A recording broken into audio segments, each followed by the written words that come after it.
بسم اللہ الرحمن الرحیم۔ حضرت زکریا نے فضائل درود میں ایک واقعہ لکھا ہے کہ ایک عالم عبد الرحمن ملا جامی نے ایک قصیدہ لکھا اور کہنے لگا کہ اسے میں رسول اللہ صلی اللہ علیہ وسلم کے پاس لے کے جاؤں گا۔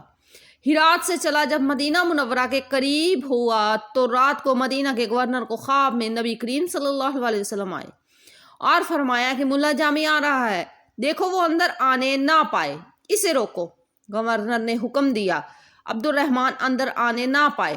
جب قافلہ مدینہ منورہ کے اندر داخل ہونے لگا تو سپاہیوں نے روکا اور کہا، تم میں سے عبد الرحمن کون ہے؟ گورنر نے حکم دیا ہے کہ اسے اندر آنے نہ دیا جائے۔ اس نے کہا، اچھا ٹھیک ہے، سائڈ پر ہو گیا۔ دوسرے دن عبد الرحمن ملا جامی دوسرے راستے سے آ گیا۔ گورنر کو پھر خواب آیا، عبد الرحمن آ رہا ہے، روکو۔ گورنر نے پھر حکم دیا، عبد الرحمن کو روکا گیا۔ تیسرے دن پھر آ گیا۔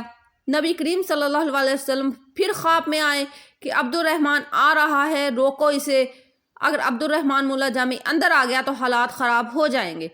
تیسرے دن عبد الرحمن کو گرفتار کیا گیا تو اس نے گورنر سے پوچھا کہ آپ مجھے کیوں روک رہے ہو، میں نے کیا کیا ہے؟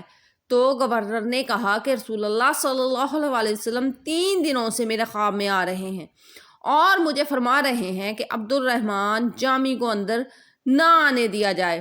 تو کہنے لگا کہ اچھا، محمد صلی اللہ علیہ وسلم پاس آنے سے روک رہے ہیں۔ اب معشوق اپنے عاشقوں کے لیے دروازے بند کر رہے ہیں اور اپنے دیدار نہیں کرنے دیتے۔ یہ کہتے ہوئے جان نکل گئی۔ چوتھے دن گورنر کے خواب میں محمد صلی اللہ علیہ وسلم آیا اور فرمایا، تجھے پتہ ہے میں نے عبد الرحمن کو کیوں روکا؟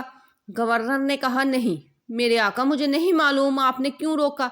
رسول اللہ صلی اللہ علیہ وسلم نے فرمایا، میں نے اسے اس لیے روکا کہ اس نے میری شان میں ایک قصیدہ لکھا تھا، اگر وہ آ کر قصیدہ قبر مبارک کے پاس پڑھ لیتا تو اللہ کی قسم مجھے قبر سے باہر آنا پڑتا اور میں ملا جامی کو گلے لگا لیتا اور میری امت فتنے میں پڑ جاتی۔